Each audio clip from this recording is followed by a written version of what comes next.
छुप गए सारे नजारे, ओए क्या बात हो गई, मुलाकात हो गई, जो वादा किया वो निभाना पड़ेगा, तो आना पड़ेगा। वादा कर ले जाने जा, बिन तू न रहे हो के जुदा, इतना प्यारा वादा है, हिम्मत वाली आंखों का वही संभाल। रफ़ी साहब और लता मंगेशकर जी के गाए इन दिलकश युगल गानों की ये झलकियाँ 1969 में आई फिल्म दो रास्ते, 1963 में आई फिल्म ताजमहल, 1974 में आई फिल्म हाथ की सफाई और 1971 में आई फिल्म कारवां की है। स्वर कोकिला लता जी और शहंशाह ये तरन्नुम रफ़ी साहब के ऐसे सैकड़ों नगमे हैं जिन्हें हम सुनते आए हैं। आइए अब जरा कुछ और झलकियां देखते हैं। मांग के साथ तुम्हारा मांग लिया संसार, चुरा लिया है तुमने जो दिल, नजर नहीं चुराना सनम, ये पर्दा हटा दो, जरा मुखड़ा दिखा दो, जा प्यार करने वाले तेरी खैर नहीं, एक परदेसी मेरा दिल ले गया, मोटी मोटी अखियों में आंसू दे गया। लता जी की तरह ही रफ़ी साहब ने सुरों की मलिका आशा भोसले जी के साथ भी इसी तरह के कई सदाबहार नगमे गाए हैं। इन युगल गानों को लोग आज भी याद करते हैं, गुनगुनाते हैं और इसकी मस्ती में डूब जाते हैं।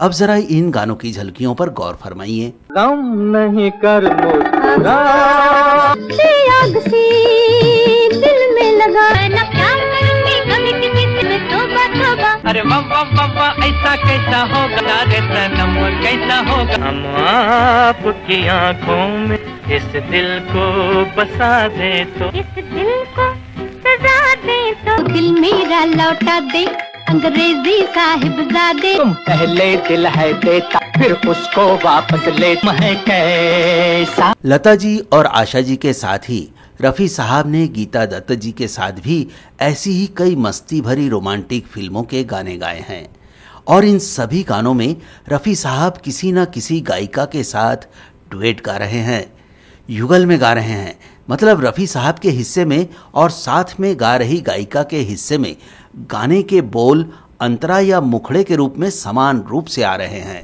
गायन की इसी विधा को ही तो डुएट सॉन्ग या युगल गान कहा जाता है। लेकिन क्या आप जानते हैं कि ऐसे कई गाने हैं जिनमें रफ़ी साहब ने कहीं पर या तो सिर्फ मुखड़ा गाया है, कहीं पर आधा मुखड़ा गाया है, कहीं पर तो उनके हिस्से में केवल एक लफ्ज़ ही आया है और कहीं कहीं पर तो उनसे केवल आलाप ही गवाया गया है। बावजूद रफ़ी साहब की आवाज़ की मौजूदगी भर से वो गाने ऐसी मिठास से लबालब हो गए कि उन गानों को रफ़ी साहब के कारण ही पहचाना जाता है। आज हम अपने इस खास वीडियो में रफ़ी साहब के कुछ ऐसे ही नगमों पर चर्चा करेंगे, तो आखिरी तक बने रहिए हमारे साथ।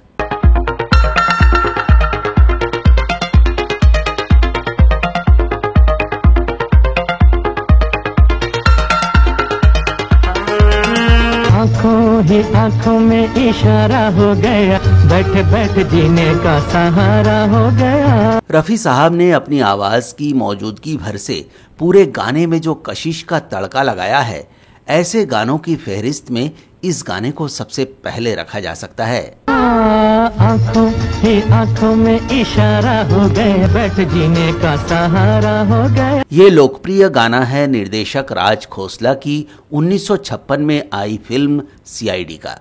गाने के बोल लिखे हैं जानिसार अख्तर ने और इसे संगीत से सजाया है ओपी नैयर जी ने।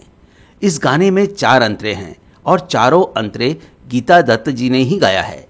संगीतकार ओपी नैयर जी ने इस गाने में रफ़ी साहब की आवाज़ का इस्तेमाल सिर्फ मुखड़े के लिए किया था, लेकिन कमाल देखिए कि रफ़ी साहब ने हर बार मुखड़े को कुछ इस अंदाज में दोहराया है कि लगता है उनके गाए मुखड़े को ही बार बार सुनते रहें। आँखों ही आँखों में इशारा हो गया, बैठ जीने का सहारा हो गया। हर बार जब अंतरा खत्म होता है तो रफ़ी साहब एक ही मुखड़े को अलग अलग अंदाज में दोहराते हैं और हर बार मुखड़ा इतना तरोताज़ा लगता है कि गाने को देखने सुनने वाला अंतरे के दौरान मुखड़े के वापस आने का इंतजार करने लगता है। आँखों ही आँखों में इशारा हो गया कि बैठ जीने का सहारा हो गया। जरा सोचिए, सिर्फ 2 लाइन के एक मुखड़े को पूरे गाने में रफी साहब दोहराते रहते हैं और ये गाना आज उनके ही नाम से पहचाना जाता है। हैरानी तो तब होती है जब गाने के अंतिम अंतरे के बाद संगीतकार ओपी नैयर जी रफी साहब को पूरा मुखड़ा भी नहीं गाने देते और उनके गाए अधूरे मुखड़े को रोककर गीता दत्त जी से बाकी का बचा मुखड़ा भी गवा लेते हैं। आँखों ही आँखों में इशारा हो गया कि बैठ जीने का सहारा हो गया। इसमें कोई 2 राय नहीं है कि गीता दत्त जी वर्सेटाइल और कमाल की गायिका थी, लेकिन रफी साहब ने इस गाने में केवल 2 लाइन के मुखड़े को बार बार गाकर इसमें जो जान फूंकी है उसने इस गाने को अमर बना दिया है। अब बात करते हैं दूसरे गाने की। इसमें रफी साहब को गाने के लिए मुखड़े का आधा हिस्सा ही मिला था और रफी साहब ने उस आधे मुखड़े से ही गाने की शुरुआत भी की थी। चलो दिलदार चलो चांद के पार चलो, हम ही तैयार चलो। बेहतरीन संगीत से सजी ये फिल्म थी पाकीज़ा। 1972 में आई इस फिल्म में राजकुमार, मीना कुमारी और अशोक कुमार मुख्य भूमिका में थे। फिल्म में लता मंगेशकर जी का गाया एक से बढ़कर एक गाना है। ये एक म्यूजिकल हिट फिल्म थी। गीतकार कैफ भोपाली के लिखे इस गाने को संगीतबद्ध किया था गुलाम मोहम्मद जी ने। चलो दिलदार चलो चांद के पार चलो वाला ये गाना कायदे से डुएट सॉन्ग नहीं कहा जा सकता, क्योंकि इसमें रफी साहब ने सिर्फ आधा मुखड़ा ही गाया है। बाकी का आधा मुखड़ा और 3 अंतरों वाला पूरा गाना लता मंगेशकर जी की आवाज में रिकॉर्ड है। आओ खो जाए सितारों में बड़ी, छोड़ दे आज दुनिया ये ज़मीं। लता मंगेशकर जी के गाए 2 अंतरों के बीच में रफी साहब का एक आलाप भी इस गाने में है। ये आलाप इस गाने को और भी खूबसूरत बना देता है।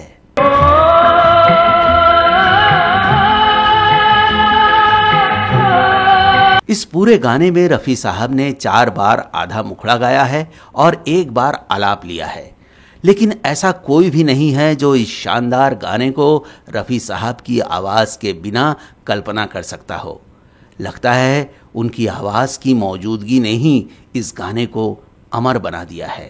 चलो दिलदार चलो चांद के पार चलो, हम ही तैयार चलो। बेशक इस गाने के बोल बेहतरीन थे, बेशक म्यूजिक कंपोजिशन आला दर्जे का था, बेशक लता मंगेशकर जी की सुरीली आवाज का जादू इसमें सिर चढ़कर बोलता है, बावजूद रफी साहब की आवाज की मौसीकी को कतई नजरअंदाज नहीं किया जा सकता। इस गाने को भी उनके ही नाम पर पहचाना जाता है। आइए अब आपको लिए चलते हैं कुछ ऐसे नगमों की ओर जिनमें रफी साहब को गाने के लिए कुछ लफ्ज ही मिले थे, पर जैसे 1 चम्मच तड़का लगने भर से पूरे भगोने के दाल का जायका बदल जाता है, ठीक वैसे ही रफी साहब के गाए इन लफ्जों ने गाने का जायका बढ़ा दिया। लरा लरा लरा ला, लरा लरा लरा ला, ला ला ला ला। ये गाना है 1963 में आई फिल्म अकेले मत जइयो का। निर्देशक नंदलाल यशवंत लाल की इस फिल्म में मीना कुमारी और राजेंद्र कुमार थे। मजरूह सुल्तानपुरी के लिखे इस गाने का संगीत निर्देशन किया था मदन मोहन जी ने। वैसे तो ये पूरा गाना लता मंगेशकर जी का ही है, लेकिन इसकी शुरुआत रफी साहब इसी हमिंग के साथ करते हैं। लरा लरा लरा ला, लरा लरा लरा ला, ला ला। इसके आगे का गाना लता मंगेशकर जी ही गाती हैं। ये तो कहो कौन हो तुम, मेरे बहार तुम ही तो नहीं। हाँ, लता जी के गाए इस गाने के अंतरों के बीच में रफी साहब को सिर्फ इतना गाना होता है, yes my darling, yes my darling, yes my darling, yes my darling. और इस गाने में भी अंतरे के बाद रफी साहब ने जो यस माई डार्लिंग गाया है वो भी हर बार अलग अंदाज में गाया है। Yes my darling, yes my darling. गाने की शुरुआत में हमिंग के अलावा रफी साहब ने हर अंतरे के बीच में जो यस माई डार्लिंग गाया है, केवल इतने भर से गाने में मिस्री की मिठास घुल जाती है। यहाँ किसी और मेल सिंगर के होने की कल्पना कम से कम हमारे बस की बात तो बिल्कुल नहीं है। आइए अब बात करते हैं विश्वजीत और आशा पारेख अभिनीत 1965 में आई फिल्म मेरे सनम की। इस फिल्म में एक अरेबिक डांस का सीन क्रिएट किया गया था। इसके लिए गीतकार मजरूह सुल्तानपुरी ने शानदार गीत लिखा। अब चुनौती ये थी कि संगीतकार ओपी नैयर जी इस गाने को कैसे संगीतबद्ध करते हैं। तो नैयर साहब ने आशा भोसले जी और रफी साहब का चयन किया। गाने की शुरुआत एकदम अरेबिक स्टाइल में आशा जी ही करती हैं। हाजी हाजी हाजी अरे हाजी बाबा, मेरे सनम से मेरा मिलने का वादा। आशा भोसले जी की खनकती आवाज पर आशा पारेख ने कमाल का डांस किया है। गाने का मुखड़ा और सारे अंतरे आशा भोसले जी ने ही गाया है। बस रफी साहब को हर अंतरे के बीच में एक आलाप जैसा रहस्य से भरी आवाज में हाजी बाबा गाना था, और रफी साहब ने जो गाया वो एक बार फिर वही दाल में मसालेदार तड़का लगाने वाला काम था। हाजी बाबा, हाजी बाबा। रफी साहब के इस हाजी बाबा गाने के अंदाज ने कयामत का काम किया और ये गाना खूब लोकप्रिय हुआ। अब बात करते हैं एक ऐसे गाने की जिसमें रफी साहब को सिर्फ आलाप ही गाना था। असल में ये गाना दो बड़ी गायिकाओं का गाना है। जी हाँ, ये गाना शमशाद बेगम जी और लता मंगेशकर जी का गाना है। दोनों ने इसे डुएट गाया है। पहले शमशाद बेगम जी गाती हैं।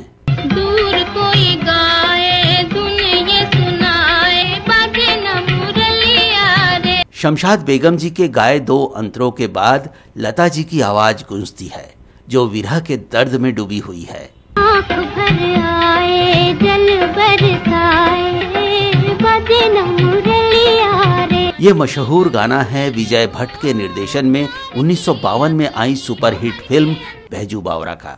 शकील बदायूनी के लिखे इस गाने को शमशाद बेगम जी, लता मंगेशकर जी और रफी साहब ने गाया है। फिल्म के संगीत निर्देशक थे नौशाद जी, जिन्होंने शमशाद बेगम जी और लता मंगेशकर जी के गाए अंतरों के बीच में रफी साहब से केवल आलाप गवाया है।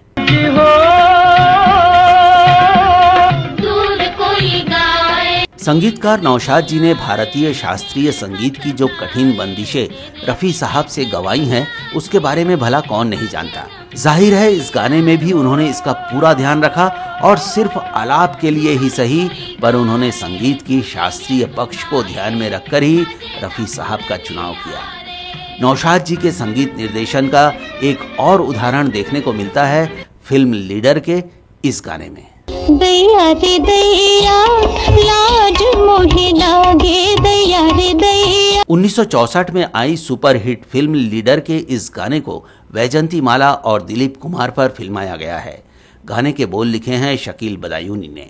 ये पूरा गाना आशा भोसले जी की आवाज में है। नौशाद जी ने यहाँ भी रफी साहब की आवाज का इस्तेमाल शास्त्रीय आलाप के लिए ही किया है। अंतरों के बीच में दिलीप कुमार पर फिल्माया गया रफी साहब का आलाप कमाल का असर पैदा करता है।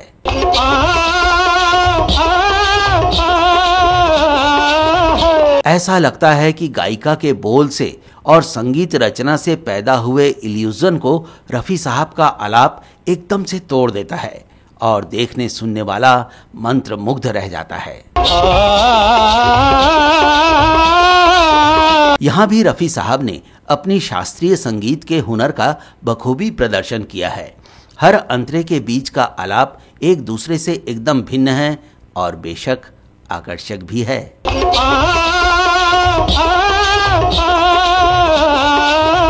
रफी साहब को भारतीय शास्त्रीय संगीत में जो महारत हासिल थी, दरअसल इसी के अलग अलग और बेहतरीन इस्तेमाल को लेकर ही संगीतकारों में आपसी जंग हुआ करती थी। इस वीडियो में भी आपने देखा कि उनकी आवाज और अंदाज का सूक्ष्म इस्तेमाल कैसे मदन मोहन, ओपी नैयर, गुलाम मोहम्मद और नौशाद जैसे दिग्गज संगीतकारों ने अपनी संगीत रचना को काबिले तारीफ और हमेशा हमेशा के लिए यादगार बनाने के लिए किया। गानों में इस्तेमाल इन मामूली सी लगने वाले टुकड़ों को इन संगीतकारों ने रफ़ी साहब से गवाकर अपनी रचना को एक संग तराश की तरह तराशा है। इस वीडियो में इतना ही दोस्तों, हम फिर हाजिर होंगे आपके लिए इसी तरह की नई जानकारियों से भरपूर रोचक और मनोरंजक वीडियो लेकर। नमस्कार दोस्तों।